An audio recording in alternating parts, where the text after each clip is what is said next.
Welcome to another episode of The Brand Called You, a podcast and podcast show that brings you leadership lessons, knowledge, experience, and wisdom from thousands of successful individuals from around the world. I'm your host, Ashutosh Garg, and today I'm delighted to welcome an accomplished and successful entrepreneur and an author from Florida, USA, Mr. Mitch Russo. Mitch, welcome to the show. Oh, thank you so much for having me. It's a delight to be here. Thank you. Mitch is an author, a founder, and a strategist, and he's an author of a book titled Licensing for Leverage, and we'll be speaking about his book today. So, Mitch, before we come to your book, a few questions for you. You've built and scaled multiple eight-figure businesses. What first drew you towards entrepreneurship? That's a great question in a way, because I think we all have a family life when we grow up, and for some of us it was a very good experience. For others, not so much. For me, it was generally a very good experience, and I discovered once I left my family home that my quality of life dropped significantly. So instead of living in a beautiful home with food and shelter and all of the conveniences, I found myself in a very small one-bedroom apartment with a roommate, and I said, you know what, this is not the way I want to live. Correct. And the only way to fix that would be to find a way to scale my financial resources, and it wasn't going to be with a job. That I knew. And, you spent time building and leading Tony Robbins and Chet Holmes Business Breakthroughs International. Tell me, what lessons did you take away from these organizations?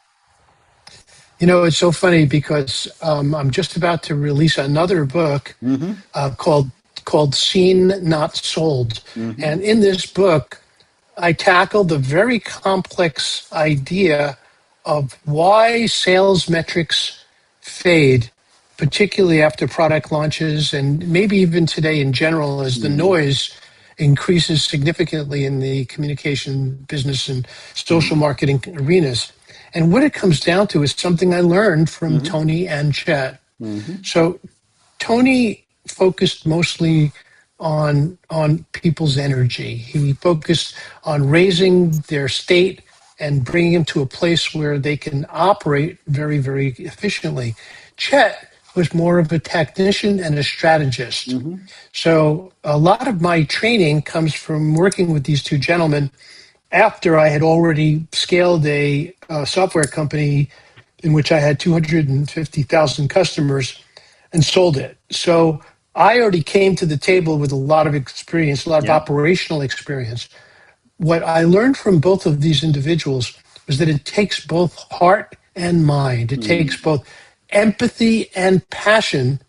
And at the same time, it takes a process perfected and tried and true in the real world. There's one other very important component, and it's important that I mention it. It takes honesty. And I don't mean just being honest with other people, being honest with yourself. So if you break the contract with yourself, odds are you'll break it with others too. Well said. You've helped hundreds of companies find hidden value in their systems. What is the most surprising untapped asset you've discovered in a business? It's funny because we just recorded a new audio about this very process, this very business that I'm about to share with you. So I had a colleague call me up very excited. He goes, what are you doing this afternoon? You got to come with me. We got to go to this luncheonette. I said, a luncheonette? He goes, yeah, I'm taking you to lunch. Come on, I'll pick you up in an hour. I said, okay. So we go over to this luncheonette, and it's on a street with several other restaurants, and this particular luncheonette wasn't very attractive. It wasn't new, but there was a crowd outside, and I said, oh, the food must be really good. He goes, yeah, the food's okay. It's kind of mediocre. The place down the street has better food. I said, what's going on here? And he says, well, come on in, I'm going to show you. So we sit down, and all of a sudden the waitress brings over these menus that all I could describe was incredibly interesting. They were informative. They were impactful. They even had a hint of emotion, and the menu was apparently the draw more than anything else. So we ordered our lunch, and it was fine and all that. We had a great conversation, and then I walked over to the owner and I said, "Do you license this?" And he goes, "What do you mean?" He said, "This menu." He goes, "This is just a piece of cardboard. What am I going to license? Anybody can pick it up and copy it." I said, "Not exactly. There's something special here, and I want to show you what that is." And so this whole story evolved to the point where this one man's little restaurant ended up having an asset that was even more valuable than the restaurant itself. Wow. And that was the way he presented his menu, and in such a way that when other people's tried it, they were able to see customers really increase as well. So you'd be surprised at the most simplest ways and simplest things that people could use. What a great story. Thank you for sharing it. Mitch, let's now Sure. come to your book, Licensing for Leverage. Yes. Tell me about your book and what was the inspiration to write the book? Well, I had previously written the book you see on my screen called Power Tribes, How Certification Can Explode Your Business. Certification is let's call it a more complicated form of licensing. So what we do with certification is we build a culture, we build a code of ethics, we create the paradigm that we want all of our potential certified coaches to adhere to. We uncover the CEO's why and the core mission. In other words, it's a fairly comprehensive, even complex process, but the result is building a massive community of people who pay you a lot of money. Yeah. However, there's a group of people who don't want certification, but they want the benefits of passive revenue. Correct. So after consulting on this process for many years, I decided that I would try to create a sort of a folder on my computer with notes about how licensing works and the different processes. And again, on the face value, it sounds pretty easy. You take something, you tell people about it, and they pay you to use it. But yet it comes down to, do those licensees really make money? Do the licensors create a program that's scalable as opposed to one that requires a lot of maintenance? And so what I decided to do is codify the entire system. And that became the book, Licensing for Leverage. You describe licensing as the escape from the time for money trap. Right. What moment made you realize this concept could change small businesses? And you already gave me a brilliant example of this restaurant that you went to.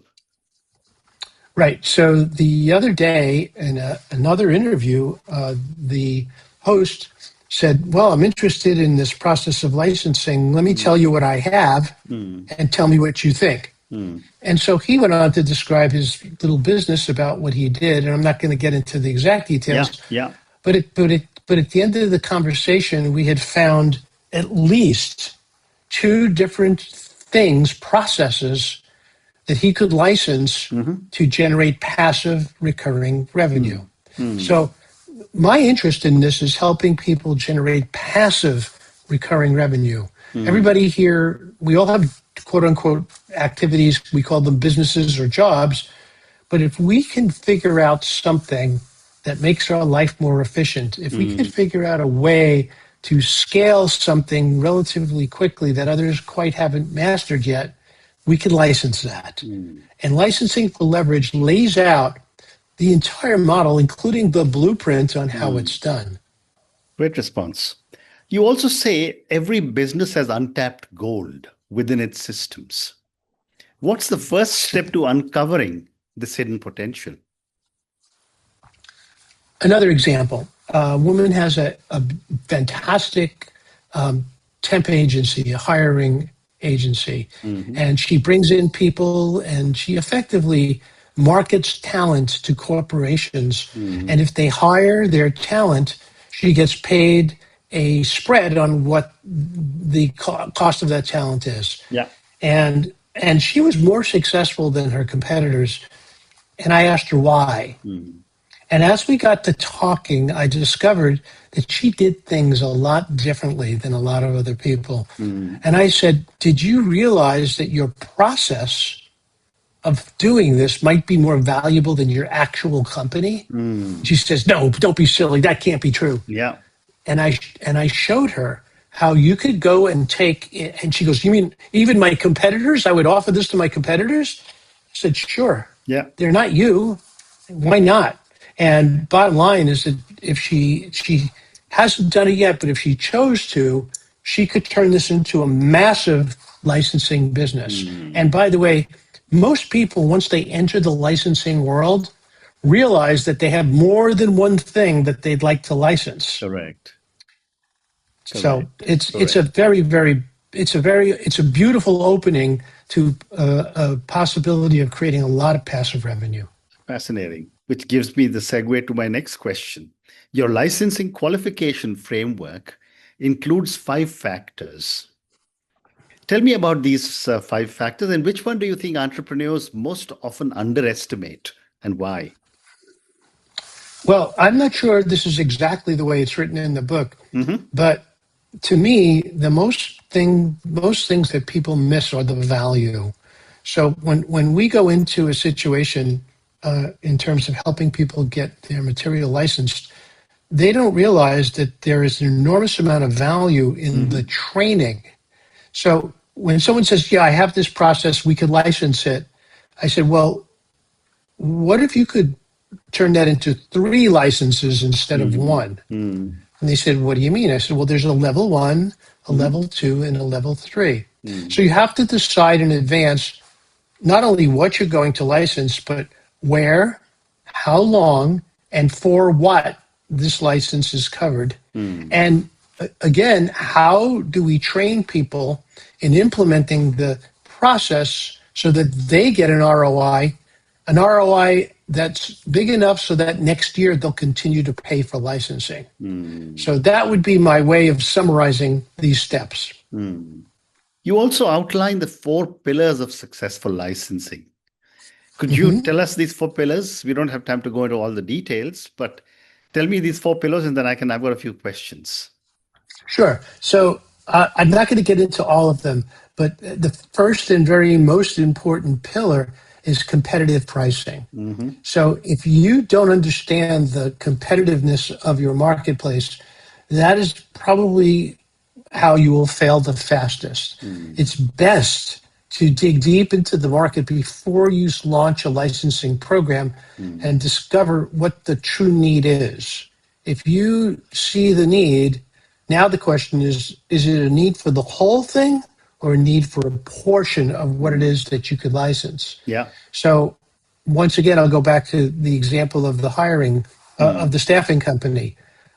Maybe the only thing they need to license up front is their onboarding process.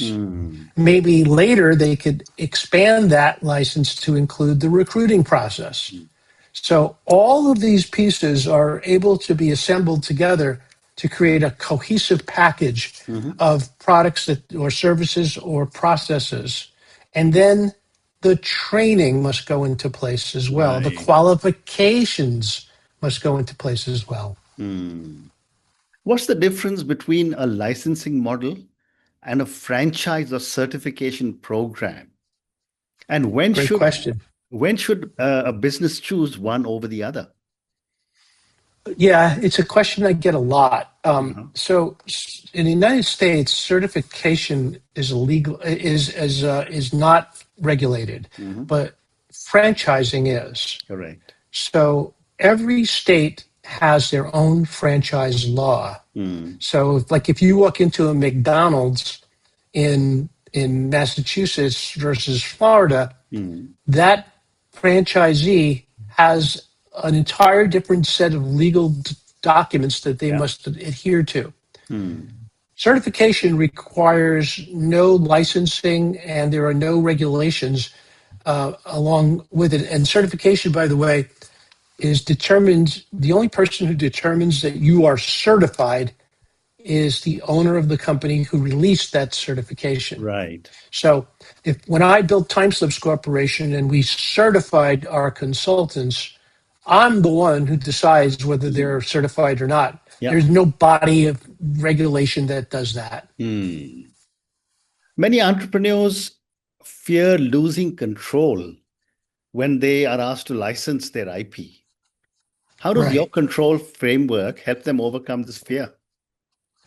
Probably the most important piece is the legal component, because another time I had a woman who ran a coaching organization come to me, and she said, you have to help us fix this. I said, fix what? She goes, well, we hired these coaches, and now they're taking my content and they're putting it on their website as if it was their own, and they are going off and they're taking my materials, claiming it was me, but really turning it into something else. I said, well, let me see your legal agreement. She goes, what legal agreement? And I said, okay, let's start there. So with strong intellectual property laws, you have the ability to prevent anybody from doing anything you don't want them to do. Correct. But if you don't have that piece of paper, if you don't have the legal framework by which you license something, you might as well go out of business now, because that's what's going to happen. Absolutely. Once a company has its first few licensees, what system should be in place to ensure quality and scalability? Well, what we do is we build a learning management system, a system of courses that teach them in advance how to implement the license. Secondarily, we have an onboarding team that makes sure that when they launch their own licensing program, we're right there beside them to make sure that they do it right and that the people they license to are satisfied with the results. Because we never offer, and in fact, we never would suggest that you create one-time licenses. We like recurring revenue. So Correct. you have to relicense every year. And if the client isn't making money with the license, they're not going to recertify. So with that team in place, we typically recommend that the people who license our products, we typically recommend that we stay with them for the first 3 clients to make sure that they truly understand the implementation system. What are some of the common mistakes you have seen entrepreneurs make when they're beginning to start their license process? Oh, there's so many. Probably the biggest one is pricing. Pricing needs to be attractive enough to attract people who, like I said, can make a 7 to 10x ROI on the material that they're licensing. The second biggest mistake is not having the training framework in place before launching your licensing program. Because what that ends up turning into is a nightmare. Now you have 5 or 10 licensees, and none of them can implement unless you're holding their hand throughout the entire process. That's why a powerful training framework with support is crucial to creating a good licensing program. Yeah. And what role does technology play today to support scalable licensing programs? Well, you and I are old enough to remember when a lot of this technology was not in place. Absolutely. But right now is the best time ever. I mean, between all of the online systems, we used to pay, when I was running the Chet Holmes, Tony Robbins organization, we paid $25,000 for a learning management system, which today you can get for $20 a month. Correct. So it's amazing. The other thing is, of course, is we have automated messaging. We have high quality video. We have AI to help us create all of these materials. And at the same time, we have AI to monitor and track how our licensees are doing in the real world. Amazing. I have time for 2 more questions for you, Mitch. Sure. How does licensing strengthen a company's brand authority and perceived expertise in the market? Well, let's compare 2 companies. I have a hamburger stand, and the hamburgers are good, and people like them. And then I have McDonald's. And McDonald's has good hamburgers, but they've licensed or franchised their processes all over the world. Yeah. It's pretty obvious what the difference is in perception. Both have good hamburgers, Yeah. but one has $1 billion business and one has barely a $300,000 business. Big difference. And my last question for you, how can licensing help a founder move from operator to IP mogul, as you describe in your conclusion? Yes, yes. So most CEOs, most business owners are literally operating inside the business every day. They're running it, they're making the decisions. They're think of it as a person with a lot of hands all trying to do everything at once. Once you move into the licensing arena, you become the true CEO of your company, because now what you've done is you've taken the time and care to build a process that others can duplicate. Do you have time for one more quick story? Yeah, of course. Okay, so a dentist came to me and says that he invented a way to install the retainers that the orthodontists use for braces. Yeah. And I said, well, explain what that means. And he goes, well, normally what it takes is the other dentist has to go in and spend an entire block of 3 to 5 hours, and sometimes they have to come back and blah, blah, blah. He says, what I've done is I built a system where you could put this device into the patient's mouth, have them bite down, and it immediately installs the entire orthodontic appliance seamlessly and perfectly every time. And I said, well, why don't you just offer that for sale? And he goes, I can't. It requires a lot of training in order to use it properly. I said, well, that's absolutely a perfect Correct. licensing model. So that's what he did. He, in fact, we went on to build a certification program around the country so that he could have certified dentists who are installing his brand. And now that brand is world known. So there you go. It starts with a simple thing, one invention, one man, turns into a nationwide industry. Amazing. And on that note, Mitch, I just want to say what a fascinating conversation this has been. All of us are entrepreneurs, all of us are doing amazing things. But I think someone needs the skill set you have to be able to identify where are these little nuggets of gold lying in everyone's business. And and based on what you see, you are able to then guide so many entrepreneurs to be able to actually license and grow business significantly or exponentially. Thank you for speaking to me, and all the very best to you. My pleasure. Thank you for having me. Thank you. Thank you for listening to the Brand Called You videocast and podcast, a platform that brings you knowledge, experience, and wisdom of hundreds of successful individuals from around the world. Do visit our website www.tbcy.in to watch and listen to the stories of many more individuals. You can also follow us on YouTube, Facebook, Instagram, and Twitter. Just search for the Brand Called You.